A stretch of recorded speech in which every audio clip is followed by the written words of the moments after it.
Iniciando, então, a gravação. Bom dia, boa tarde, boa noite para quem começou a assistir essa mais nova reunião, conversa do Grupo de Finanças Digitais da UFPE. Nosso objetivo era continuar com a série que iniciamos nas duas reuniões anteriores, tratando da governança de ecossistemas financeiros em plataformas digitais e depois arquitetura. E o último dos alicerces seria o de crescimento dos ecossistemas, mas essa pesquisa ainda não está finalizada, mas como a gente tem se debruçado sobre um ecossistema particular e pouco conhecido, que é o do Shadow Banking System, então eu resolvi fazer um apanhado de coisas para a gente discutir rapidamente hoje. Como eu estou informando, é um apanhado, nada densamente estabelecido, e a ideia central é a gente correr sobre alguns itens básicos. Deixa eu só mostrar aqui a agenda. A gente fala da motivação, alguns conceitos fundamentais, o surgimento do Shadow Banking System, a criação de novos setores, entidades e instrumentos, o mercado de recompra, o Ripple, o surgimento desse encanamento global financeiro e como isso tudo está impactando nas políticas monetárias mundo afora, e concluímos com algumas conclusões. Então, partindo da motivação, a gente vem explicitando que esse enfoque é um enfoque novo no tratamento de questões econômicas e financeiras. A gente parte do enfoque de empresa e mercados para lidar com ecossistemas de empresas e mercados, tendo a unidade de análise, o ecossistema de negócios. E, nesse sentido, a gente tem trabalhado com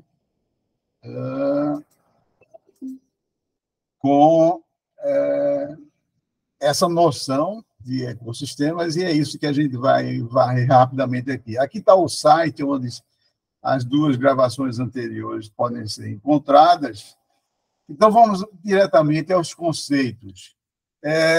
A primeira vez que esse termo foi cunhado, foi estabelecido, foi numa reunião em 2007 do Federal Reserve Bank de Kansas, da cidade de Kansas, em Jackson Hole, por um executivo de um fundo de investimento chamado PINCO, é um dos maiores do mundo, Paul McCulley, que referenciou esse sistema, apontando que bancos sombra desregulados se financiam com papéis comerciais não segurados, os quais podem ou não ser recuados por linhas de liquidez a partir de bancos reais. Ou seja, foi a primeira vez que, no auge da crise, ali em 2007, alguém citou essa questão desse sistema bancário sombra, que é muito vulnerável a corridas bancárias, enfim, e que era necessário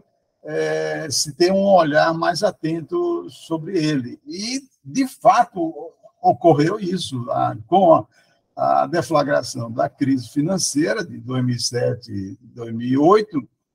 Vários profissionais começaram a pesquisar melhor o que é isso, que sistema é esse, e o interesse passou a ser grande, porque é um setor realmente grande, e desconhecê-lo era considerado perigoso, porque muita coisa acontece nesse sistema que hoje já constitui metade dos ativos financeiros globais e já representa 1/3 do sistema financeiro global. Então, não é pouca coisa.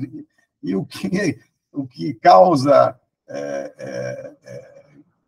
consideração é como é que os profissionais de economia e finanças não estavam atentos a isso. Tem uma definição que é muito interessante, que é do Financial Stability Board, que é uma organização de atividades, de autoridades supervisoras financeiras de grandes economias e instituições financeiras internacionais, com sede na Suíça, que atribuem um conceito aos shadow banks, aqueles que incluem todas as entidades fora do sistema bancário regulado que desempenham o centro da função bancária, ou seja, intermediação. Pegar dinheiro de poupadores e emprestá-lo a tomadores de empréstimo. Essa é a essência da intermediação. E aqui o FSB mostra 4 aspectos-chave da intermediação, que são transformação de maturidade, transformação de liquidez, alavancagem e transferência de risco de crédito. Então, esse conceito é um conceito interessante e nos remete também a um livro recente, esse aqui de 2018, que faz um contraste entre o sistema bancário tradicional e o sistema sombra. Ou seja, o tradicional, ele pega depósitos de curto prazo e converte em operações de longo prazo, de empréstimo de longo prazo, e os shadow banks fazem o oposto, ou seja, pegam poupanças de longo prazo, como fundo de pensão, e transformam isso em poupanças de curto prazo. Então, é um contraste que salienta bem o que define a diferença entre ambos. Mas como é que surgiu isso? Se você vai no resumo da história, e a gente já falou um pouquinho no evento passado, o surgimento do Shadow Bank System é fruto de uma desverticalização e uma desconcentração das atividades bancárias nos Estados Unidos e marcando profundamente uma mudança do modelo de negócio da atividade de banking, ou seja, o modelo que se gerou na primeira metade do século XX foi um modelo chamado Originate and Hold, ou seja, um modelo de negócio onde os bancos originavam as transações e eles mesmos faziam as operações. E aí passou-se para um modelo mais descentralizado, mais desverticalizado, que ficou reconhecido como um modelo de negócio Originate and Distribute, ou seja, delega e transfere para outros agentes. Então, nesse sentido, foi esse o estopim do surgimento. Aqui tem um mapa de um dos autores que mais estudou o Shadow Banking System, que é o economista Zoltán Pozsár. Ele, até recentemente, era do Banco Suíço e agora abriu um escritório próprio, mas é o cara que mais aprofundou o entendimento da arquitetura desse sistema, e é difícil você perceber esse sistema somente por esse slide. Se você der um zoom, você vai ver. Aqui eu tive que configurar ele um pouco assim inclinado, porque senão você não veria. Então, quem tiver interessado, é só procurar essa fonte de referência que eu coloquei aqui e perceber que é realmente uma teia, é um encanamento muito, muito grande de coisas, mas o que sobressai da análise do Zoltán é uma radiografia muito interessante do que é esse sistema, E em um dos primeiros textos que ele aborda, isso foi em 2010, ele diz o seguinte: ao longo dos últimos 100 anos, o sistema tradicional bancário americano era um sistema frágil e com características sombra de um shadow banking system, operando sem o respaldo do setor público e com limitada regulação. Então, já existiu uma característica dessa nos Estados Unidos, e ele aponta que, mesmo com a criação do Banco Central Americano em 1913, o Federal Reserve System, como uma instituição emprestadora em última instância, isso não reduziu as corridas bancárias, o que só veio a acontecer em 1933, quando Roosevelt fez um conjunto de coisas muito importantes, e uma delas foi criar o Federal Deposit Insurance Corporation, que é a entidade que sacramenta os seguros de depósitos bancários. E, pasme também, eu fiz, com esse histórico que o Zoltan proporcionou, eu fiz uma associação imediata com o trabalho do professor Gustavo Franco, A Moeda e a Lei, um livro extraordinário dele, onde ele aponta que, em 1933, aconteceram vários fatos, e eu acabei de narrar a vocês o que é que foi esse ano de 1933, e onde o Gustavo aponta que pelo menos 3 instrumentos jurídicos no Brasil aconteceram em 1933, como o Decreto-Lei de Criação da Moeda de Curso Forçado, o Decreto-Lei de Controles Cambiais e o Decreto-Lei da Usura. Então, ele coloca esses 3 decretos e mais a ausência de um Banco Central como os 4 pilares da tragédia da moeda brasileira. É muito interessante isso no livro dele.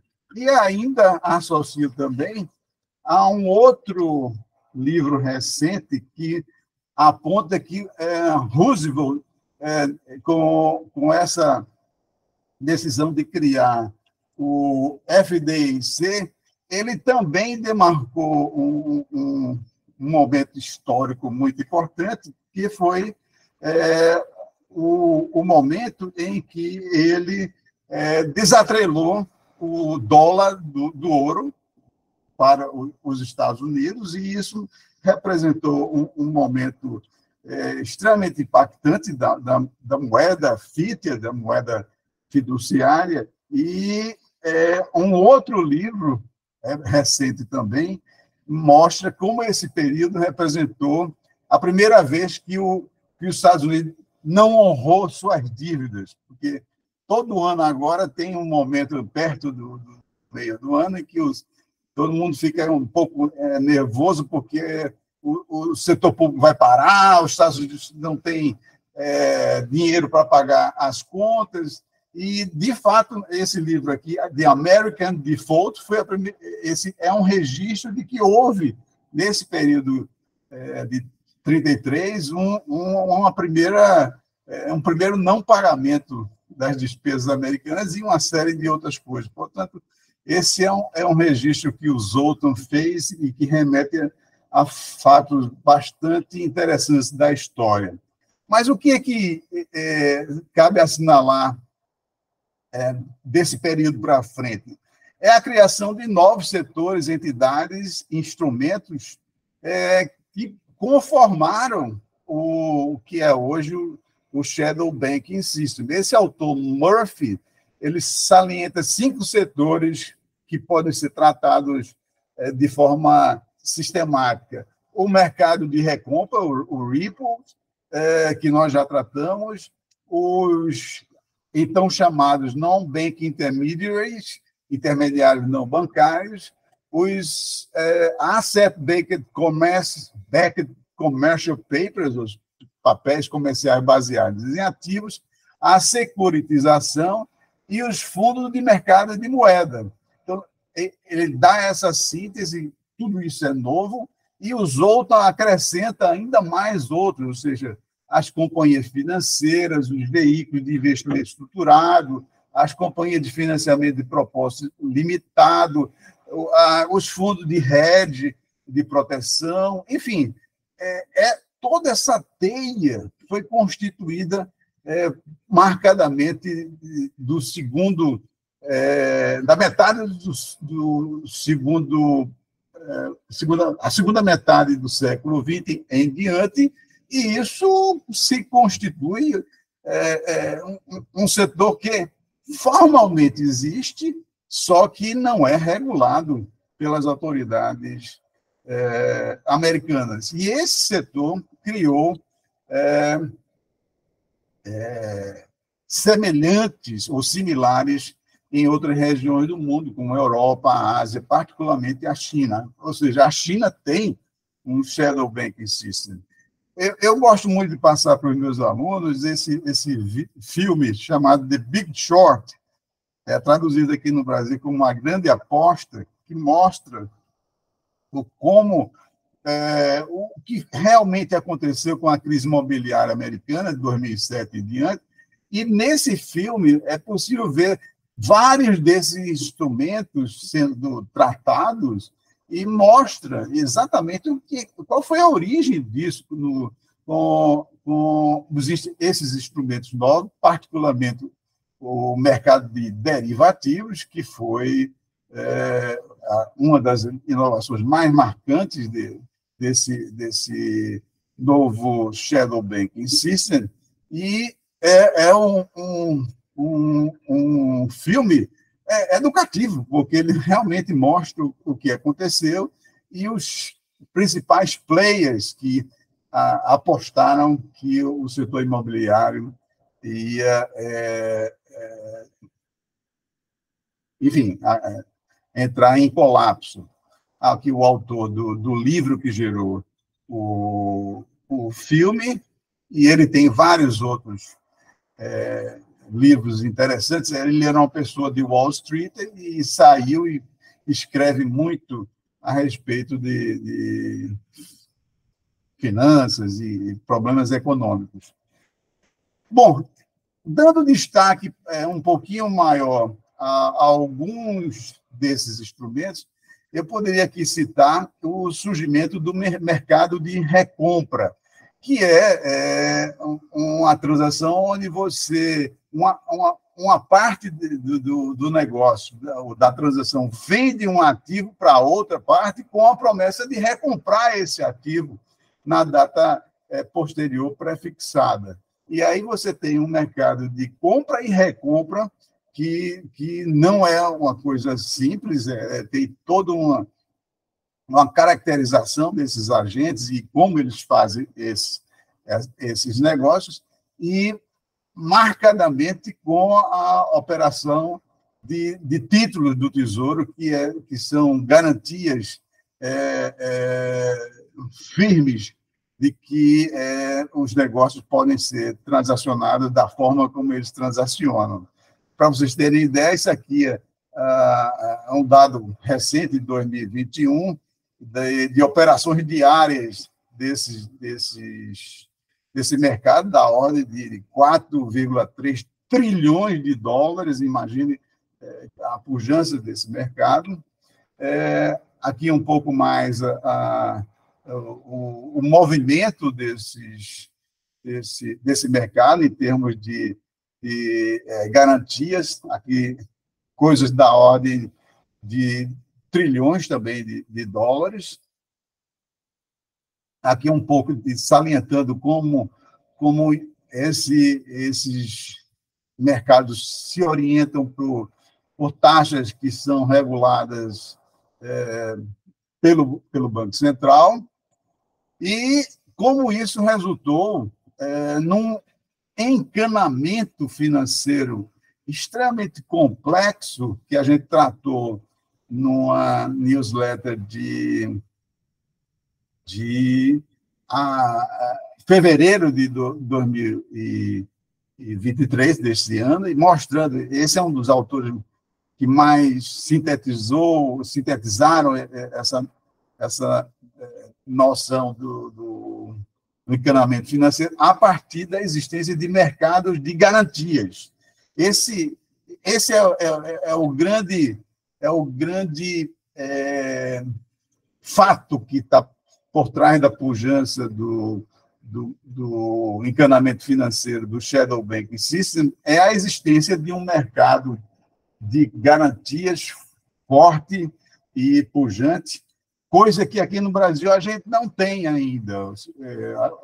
Para vocês terem uma ideia, eu tenho acompanhado a discussão no Senado do marco de garantias, ou seja, ainda é tão incipiente isso do ponto de vista privado, que só agora que foi aprovado no Senado esse marco de garantias para reduzir o custo dos empréstimos.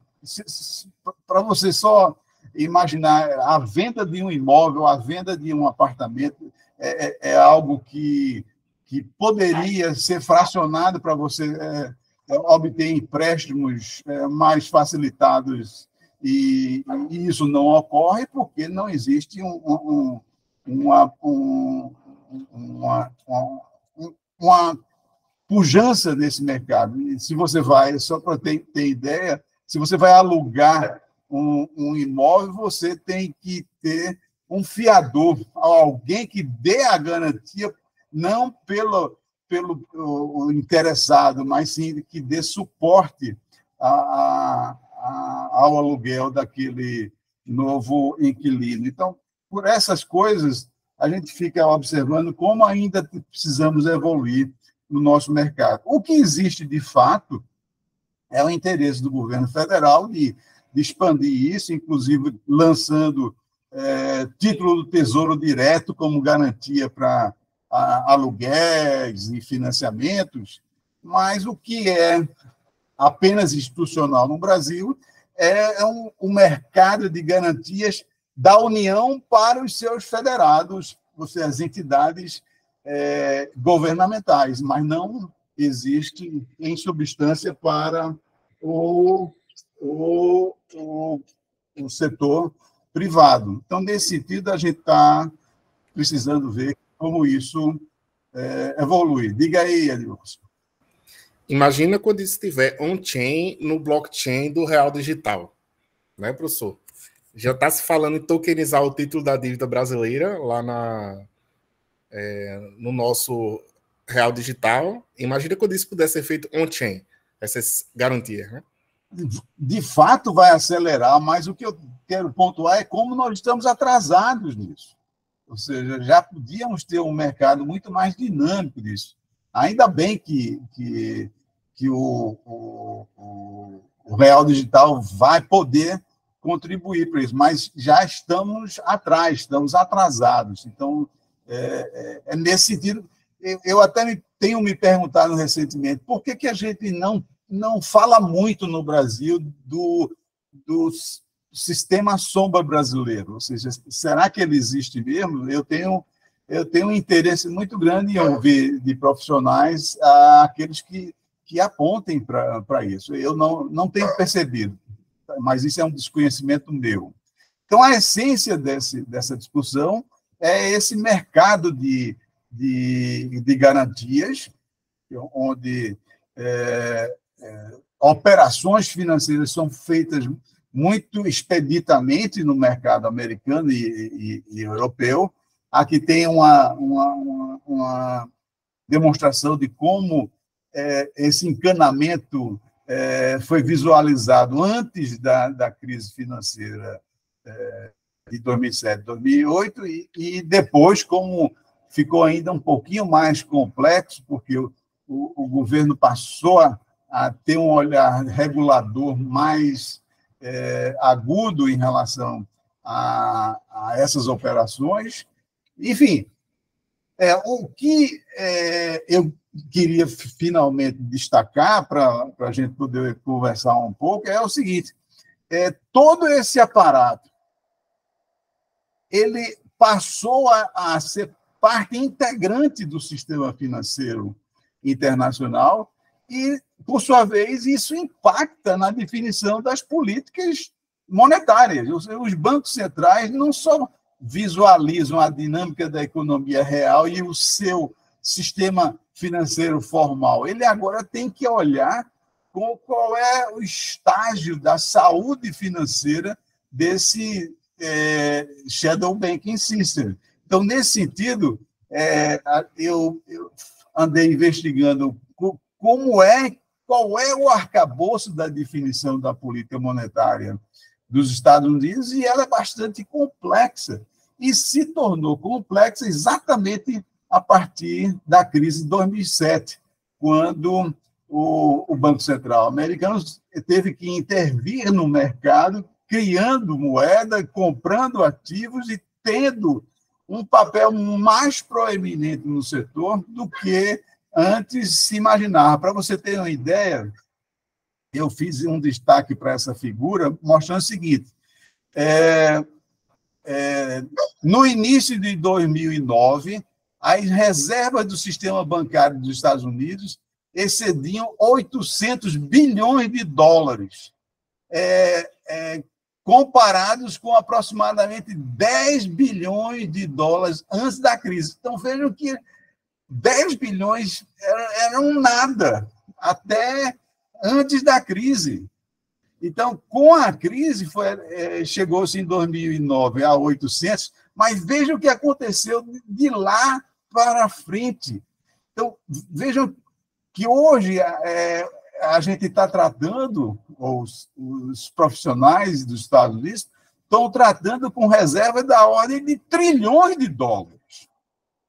Aqui nesse gráfico, já passando de 4 trilhões de dólares. Então, logicamente, que se o banco, o Fed, tratava até 2007 com escassez de reservas, agora ele trata com uma outra noção, com um conjunto grande de reservas. E como isso afeta a política monetária? Então, nesse sentido, a definição do patamar da taxa de juros foi modificada. Ou seja, é necessário considerar tanto o tradicional do que se faz, como também o fato de que o Congresso americano passou a remunerar com juros essas reservas. Então, é uma mecânica extremamente complexa que o Fed hoje decide a sua taxa, porque ela tem que contar com as operações do sistema formal e das operações do sistema sombra, e ainda as influências do mercado de dólar que não são dos Estados Unidos, são fora dos Estados Unidos. Diga lá, Edson. Daqui a pouco vai acontecer que nem aconteceu com a Luna, a criptomoeda, né?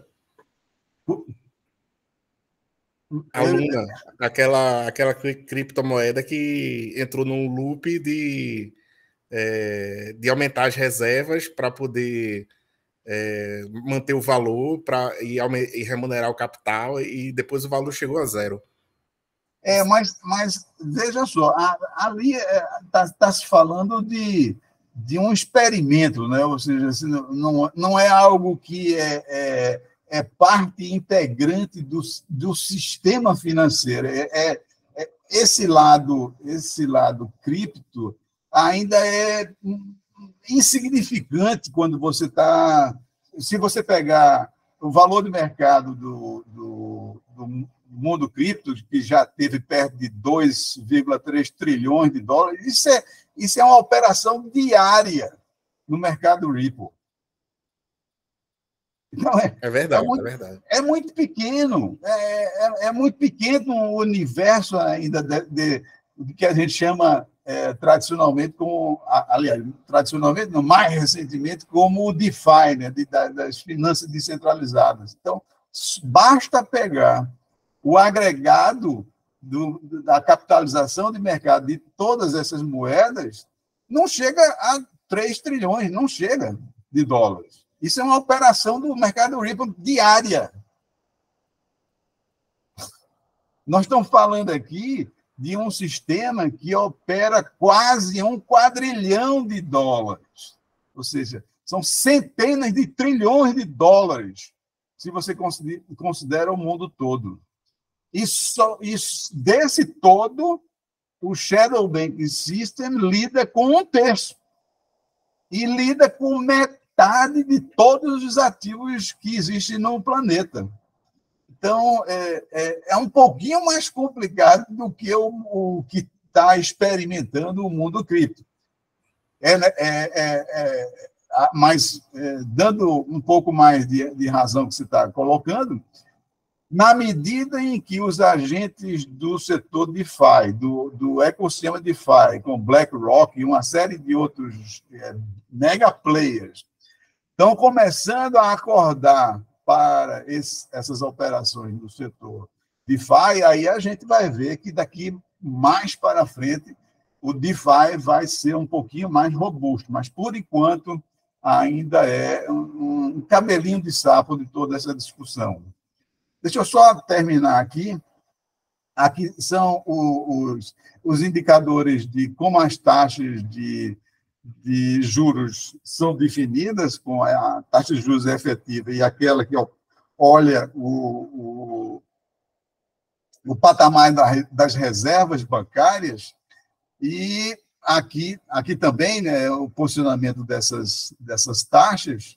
Então, hoje em dia, o Powell, o presidente do Banco Central, ele fica olhando agora o patamar das reservas bancárias, ou seja, como ele está agora no final do QT, ou seja, do quantitative tightening, ou seja, do aperto monetário, ele tem que observar agora se ele para de aumentar a taxa de juros, porque está mirando o crescimento da inflação, que já não cresce mais, já estamos em taxas declinantes de inflação.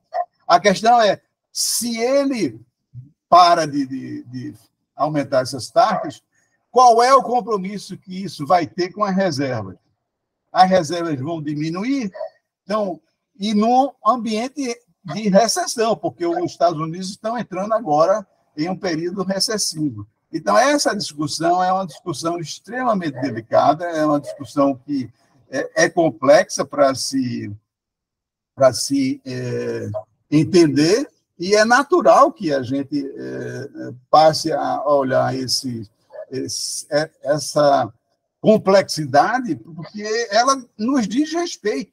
Ou seja, o nosso Banco Central fica olhando o tempo todo como é que está essa discussão no Fed, e nós estamos falando agora de procurar entender um setor que, só olhando nesse gráfico aqui, a coluna mais à direita, do Non-Bank Finance Institutions, estamos já falando de coisa de 240 trilhões de dólares. Ou seja, a liquidez global depende dessas atividades nesse setor. Então, é algo que nós precisamos ter um pouquinho mais de atenção e estudar mais, porque é complicado mesmo. Então, eu tenho debruçado a minha atenção um pouco nisso, e eu poderia resumir aqui para hoje nos seguintes termos. O Shadow Banking System é um sistema que inclui todas as entidades fora do sistema bancário regulado que desempenham o centro da função bancária, ou seja, a intermediação financeira, surgiu nos Estados Unidos como resultado da desverticalização e da desconcentração das atividades financeiras do mercado financeiro, que se desenvolveu na primeira metade do século XX, conformando uma transição do modelo de negócio do Originate to Hold para o modelo Originate to Distribute. Um dos aspectos marcantes do desenvolvimento do Shadow Banking System foi o surgimento e florescimento de um amplo conjunto de inovações financeiras refletidas em novas entidades, novas atividades, novos instrumentos financeiros e novos mercados, particularmente os de securitização, de garantias e de recompra de títulos, o Ripple.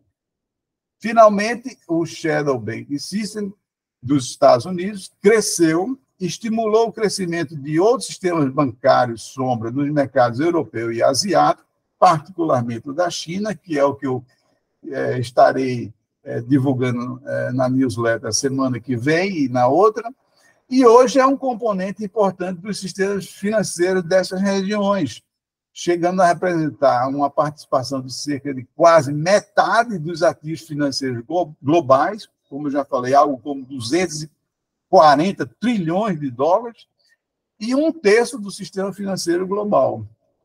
Finalmente, por sua dimensão e importância e por suas conexões com os sistemas bancários tradicionais, através de um complexo e sofisticado, dos pontos de vista tecnológico institucional, encanamento financeiro global, o Shadow Banking System passou a ter uma grande influência na definição das políticas monetárias das principais economias do mundo e nos rumos da economia global. É isso aí, é o que eu tenho para sintetizar hoje. Achei muito, muito, muito massa, professor. Muito interessante. E eu fico pensando assim, como o advento do real digital e de outras CBDCs vai trazer eficiência para esse setor, né? Como eu tenho argumentado em reuniões e encontros, eu tenho lamentado que a gente está discutindo muito mais as questões tecnológicas dessa introdução da moeda digital do que essas discussões mais conceituais do ponto de vista econômico-financeiro. Então, como é que essas questões vão ser tratadas daqui para frente? Ou seja, como é que se vai estruturar o mercado de garantias no Brasil? Como é que se vai estruturar o mercado ou acelerar o mercado de securitização no Brasil? Tem várias questões que já fazem parte do dia a dia do sistema financeiro global, que a gente aqui, pelo menos na minha leitura, a gente ainda não discute. Aliás, sequer essa noção do Shadow Banking System ventilada. Então, nesses termos, eu acredito que ainda falta muito para a gente olhar essa discussão do real digital com o olhar devido, o olhar das transações cross-border, ou seja, transfronteiras, como é que... Afinal, o dólar não vai deixar de existir, o yuan e o ien também não vão deixar de existir. E como é que o real vai se posicionar daqui para frente? Eu tenho ouvido aí o surgimento da nova moeda dos BRICS, que é uma lastreada em ouro, ou seja, um padrão que não tem mais sentido no mundo moderno. Então, enfim, tem algumas coisas que precisam ficar mais claras. Eu como um pesquisador, tenho mais perguntas do que respostas e fico um pouco inquietado por não ver essas discussões sendo encaminhadas. É nesse sentido, Edmilson, que isso me preocupa. Tem toda a razão, professor, tem toda a razão. Eu acho que agora está acontecendo ou vai acontecer um novo momento Bretton Woods, né? Vai se criar um novo paradigma de como as coisas vão ser geridas, né? certamente, e essas instituições do conhecido Bretton Woods, o Banco Mundial, o FMI, elas vão ter que dizer quais são os seus papéis nesse novo ambiente, nesse novo contexto. Eu tenho visto que eles têm feito vários trabalhos, divulgado vários trabalhos, mas isso é uma questão que depende muito, certamente, dessa nova configuração, onde os ecossistemas financeiros são muito fortes, e eu gosto de enaltecer o Platify, que é o ecossistema das plataformas digitais. Então, como é que a gente vai lidar com uma Apple entrando nas transações financeiras e uma Amazon também, enfim, uma Microsoft também? São essas mega empresas trilionárias, elas têm um poder de decisão, um poder de mercado muito maior do que nações. Então, cabe a gente fazer uma grande reflexão, afinal, o que é que vai surgir disso? E acrescente aí também as incertezas emanando de novas tecnologias, como essas de inteligência artificial, que vieram para ficar. E como isso vai afetar a lógica das transações financeiras. Então, tem um complexo de questões que são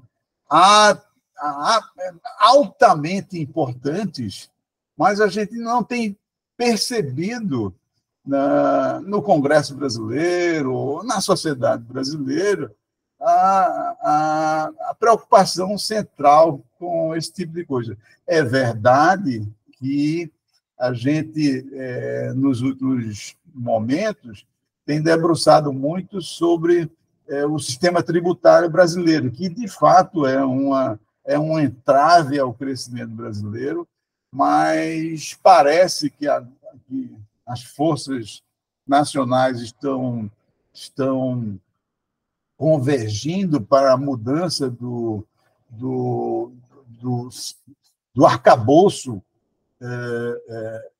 tributário brasileiro, mas isso é no âmbito das finanças públicas. O que nos interessa também é no âmbito das finanças privadas, que são essas que a gente está tentando entender qual será a lógica, ou seja, como é que daqui para frente os brasileiros vão financiar as suas aposentadorias, as suas riquezas, enfim, como é que daqui para frente a riqueza brasileira vai ser estimulada. Então, é algo que a gente precisa deixar como referência alguns guias, ou seja, é preciso ter cuidado com os maus exemplos. Em todo lugar tem maus exemplos, mas deixar claro que determinadas aplicações, determinados investimentos são sérios, são críveis, e que as pessoas podem se remunerar com essas atividades financeiras. Ou seja, a riqueza não é só produzida pelo trabalho, pelo PIB, mas sim por um contexto em que as pessoas, os agentes, formem expectativas positivas sobre o futuro e investam no futuro, em criptomoedas, em imóveis, em coisas que contribuem para o aumento da riqueza. E essa discussão tem que existir. De fato, professor. Então, vamos dar por dominado o assunto? Sim, interessantíssimo o assunto de hoje. Muito obrigado.